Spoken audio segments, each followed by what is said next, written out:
ایسا بھی نہیں ہو سکتا کہ کوئی چور آیا ہو۔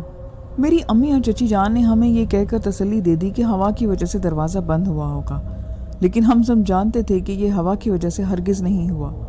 اگلے دن جب ہم نے یہ بات دادا ابو اور دادی کو بتائی تو دادا نے کہا کہ تم سب کو جو قرآنی آیات یاد ہیں وہ سب کچھ تم رات کو پڑھ کر سویا کرو۔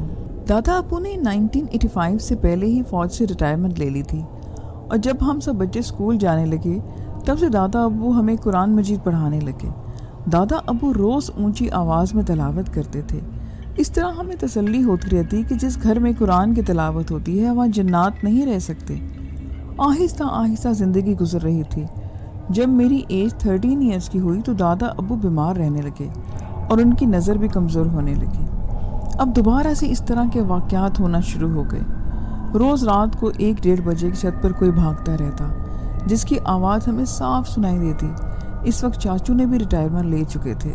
چاچو روز چھت پر جاتے لیکن وہاں کوئی بھی نہ ہوتا، لیکن کچھ ہی عرصے میں یہ سلسلہ خود ہی ختم ہو گیا۔ ایک دن ویسے ہی گھر والے سب بیٹھے باتیں کر رہے تھے اور پرانی باتوں پر بحث کر رہے تھے کہ چاچو مجھے کہتے ہیں کہ تمہاری امی سب سے زیادہ اس گھر میں ڈرتی تھی۔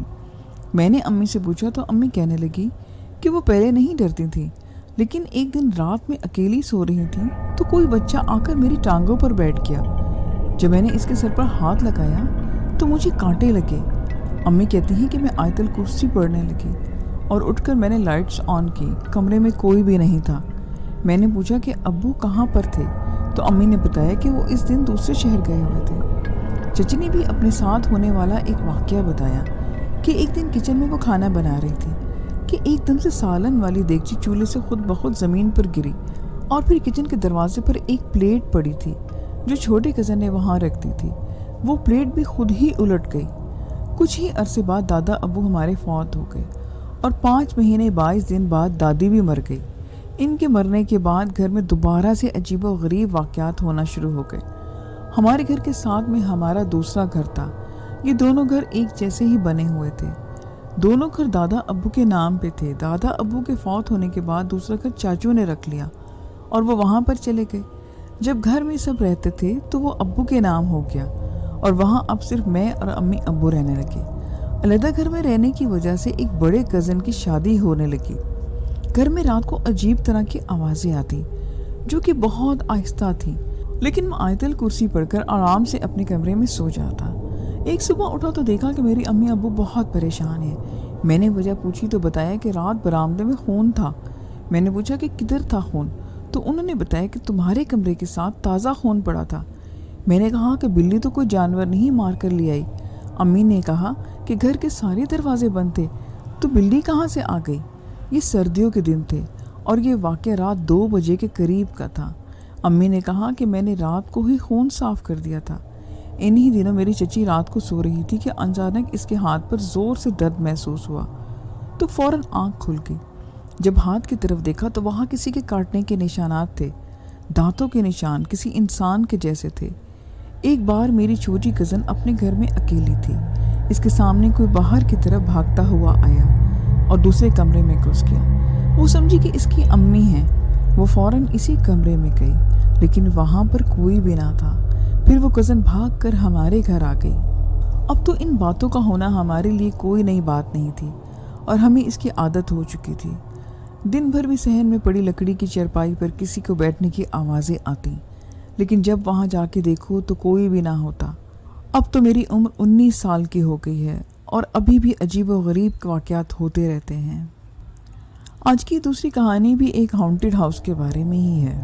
سعید صاحب نے اپنا گھر شفٹ کیا تو گھر بڑا ہونے اور علاقہ مہنگا ہونے کی صورت میں انہوں نے نیچے والا فلور کرائے پر دینے کا سوچا اور وہ اوپر شفٹ ہو گئے۔ نیچے والے فلور کو کرائے پر چڑھانے کی محنت کرتے رہے مگر وہ اتنا خوبصورت اور بڑا ہونے کے باوجود بھی کرائے پر نہیں چڑھ سکا۔ کسی نے مشورہ دیا کہ نیچے سورہ بقرہ کی تلاوت کرو اور پانی کا چھڑکاؤ کرو تاکہ اگر نیچے کوئی بدرو جیسی چیز ہے تو وہ جگہ چھوٹ جائے۔ تو سعید صاحب نے نیچے جا کر تلاوت کی۔ اگلے دن بھی ان کی طبیعت خراب ہونے لگی۔ جس ہاتھ سے پانی پڑھ کر چھڑکاؤ کیا تھا اس ہاتھ کا درد اتنا بڑا کہ کھانا کھانا تک مشکل ہو گیا۔ ان کے بچوں کے ساتھ بھی عجیب و غریب واقعات ہونا شروع ہو گئے۔ اکثر ایسا لگتا جیسے کوئی زور سے دروازہ بجا رہا ہے، سامنے رکھی چیزیں غائب ہو جاتی، گھڑیاں بار بار بند ہو جاتی۔ اکثر اوقات بہت ہی گندی بدبو سے گھر والوں کو محسوس ہوتی، جیسے کوئی چیز گل سڑ جاتی ہے۔ کبھی کبھی سوئے ہوئے لگتا کہ جیسے کوئی پاؤں کے ناخن کھینچ رہا ہو۔ چمگادڑ ٹیرس کے اندر تک چکر لگاتی اور بار بار سروں پر گھومتی پھرتی۔ پھر سعید صاحب کو کسی بزرگ ہستی نے کہا کہ وہ بدرو جو نیچے رہتی ہے وہ نہیں چاہتی کہ کوئی انسان آ کر اس کے پاس رہے، اس لیے کوئی کرایہ دار نہیں آ پاتا، مگر اب اس کو آپ نے چھیڑ دیا ہے تو وہ اب اوپر آ کر آپ لوگوں کو تنگ کر رہی ہے تاکہ آپ اسے نکالنے کے بجائے خود چھوڑ کر چلے جائیں۔ تو سعید صاحب نے کہا کہ میں نے اپنے سارے پلاٹ بیچ کر یہ گھر لیا ہے، اب میں نہیں چھوڑوں گا۔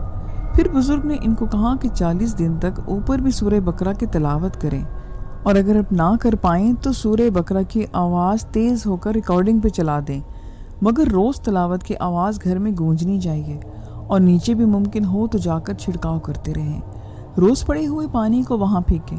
سعید صاحب نے تلاوت شروع کی۔ پہلے دن تو انہوں نے رات کو بدرو عورت کی شکل میں دیکھی جو واضح نظر آ رہی تھی، اور ان کے بستر پر آ کر بیٹھ گئی۔ پھر وہ کبھی دوسرے دروازے کو بند ہونے کے باوجود بھی ان کے بچوں کے کمرے میں جاتی دیکھتی تو کبھی ان کے پاس پہنچ جاتی۔ وہ دوسرے دن تلاوت نہ کر پائے تھے تو انہوں نے ایک LED پر تیز آواز میں آڈیو چلا دی۔ ایسے ہی کسی نہ کسی طرح روز سورہ بقرہ کی یا تو تلاوت کرتے یا ریکارڈنگ چلا کر کوشش کرتے کہ قرآن کی سورت آواز سن کر گھر میں گونجنے لگے۔ پھر جب وہ ایسے نہ ڈرے تو ان کے بچوں کو عجیب و غریب خواب نظر آنا شروع ہو گئے، جیسے کبھی خواب میں کسی کو نظر آتا کہ نیچے والے فلور پر خون بکھرا ہوا ہے، تو کبھی کسی کو سعید صاحب کے دامن پر خون نظر آتا، کبھی بلیوں کی رونے کی آوازیں آنے لگتی نیچے سے، تو کبھی اچانک نیچے کے نل کھل جاتے اور ساری ٹنکی خالی ہو جاتی۔ غرض کسی نہ کسی طرح وہ لوگوں کو پریشان کرتے رہتے، اور سب سے زیادہ سعید صاحب بیمار تھے۔ ان کے پیٹ میں ساری رات ایسا درد ہوتا کہ وہ سو نہ پاتے، مگر وہ بہادری سے ان حالات کا مقابلہ کرتے رہے اور 40 دن پورے کر لیے۔ پھر قرآن خوانی بھی کروائی۔ نیچے والے فلور میں یہ سب کچھ ہوا، اور 1 ہفتے کے اندر ان کو کرایہ دار بھی مل گئے۔ ان کی طبیعت بھی اب پہلے سے بہتر ہو گئی۔ انہوں نے اس بات کا عمل جو کیا تھا تاکہ آئندہ بھی کوئی بدرو ان کو پریشان نہ کر سکے۔ عبدالحق نے یہ چھوٹے سے واقعات مجھے بھیجے ہیں۔ 2 دن پہلے کی بات ہے، میں چھت پر گیا۔ میں گہری نیند میں سویا ہوا تھا اور میں نے ایک بہت برا خواب دیکھا۔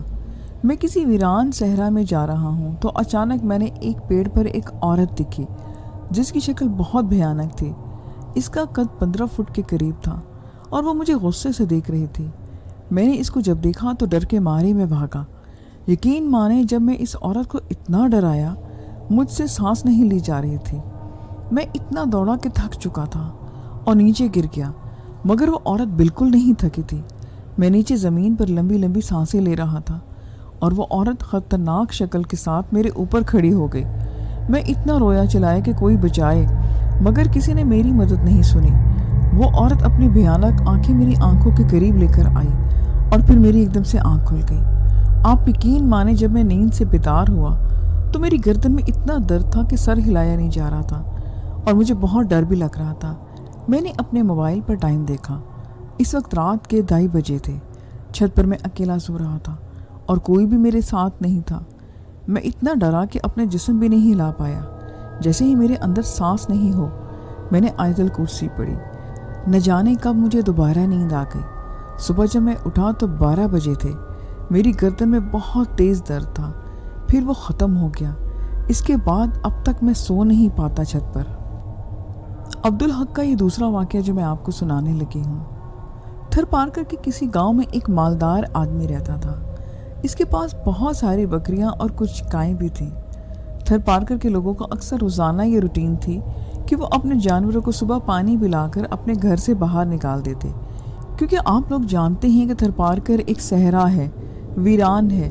جانور گھر سے نکل جانے کے بعد 2-3 دن تک گھر واپس نہیں آتے۔ وہ 2-3 دن صحرا میں اکیلے اپنے آپ ہی چرتے رہتے ہیں، جب مرضی چاہے گھر لوٹ آتے ہیں، کیونکہ صحرا میں نہ کوئی چور جانوروں کو چوری کر سکتا ہے، یعنی کوئی چوری چکاری کا خوف ہی نہیں ہوتا۔ خیر، اس مالدار کی ایک گائے تھی۔ اس کے پیٹ میں ایک بچہ یعنی اس کا بچڑا تھا۔ اسی گاؤں میں ایک خالی میدان بھی تھا جہاں پر بہت کنویں کھودے گئے تھے۔ گاؤں والے اسے پانی پینے کے لیے بھرا کرتے تھے۔